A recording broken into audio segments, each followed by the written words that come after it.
I'm Desiree Dubonnet, and I'm going to be talking to you about tinnitus, or tinnitus, a lot of different ways. But what it is, ringing in the ears, noises that are not coming from the outside, but coming from inside. Start with a video to be able to help you to experience what frequency your tinnitus is at. And we're going to be playing a little bit of a notched video, white noise. Here's white noise for you.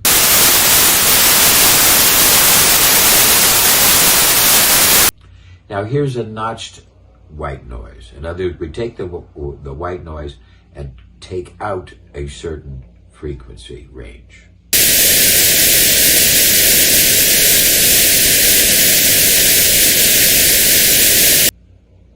You see that notch. Now here's the actual frequency that was in that notch.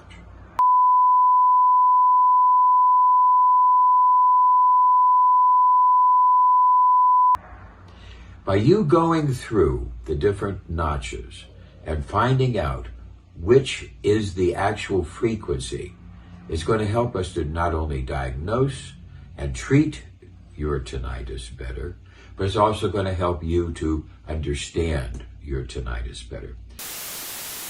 In a few, we will start the notching at 1,000 hertz and then increase by 500 hertz. You'll get a chance to then test, go back, stop, start, go back, and be able to find out which frequency matches your tinnitus. This is an experiential, very much experience for you to experience your tinnitus and find out what the frequencies. This is changing from time to time, from month to month, often from day to day, but oftentimes very little. And as we get into exploring the frequencies, we're going to find out why some of the frequencies.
we're going to find out that there are frequencies for sugar. If you get too much sugar, if you have problems with insulin resistance, etc., this can create an inflammation which can aggravate or cause tinnitus. Also, problems with the gallbladder, problems with the pancreas, problems with muscular stress, TMJ, adjustment of the neck, blood flow, all different types of things, psychological disturbances, different types of medication. Medication can cause this. Lack of sleep, lack of good nutrition. As we understand more and more about the frequencies, we're going to be able to treat your tinnitus better and increase your ability to reduce it. Because tinnitus is something everybody has a little bit of, but most people ignore it. The human ear is so sensitive, so incredibly sensitive. It's the one part of the entire body when the mother's carrying the baby during the gestation. The human ear is involved longer than any other. Almost the entire 9 months, the human ear is developing because it's so sensitive. It is sensitive to sounds, to vibrations.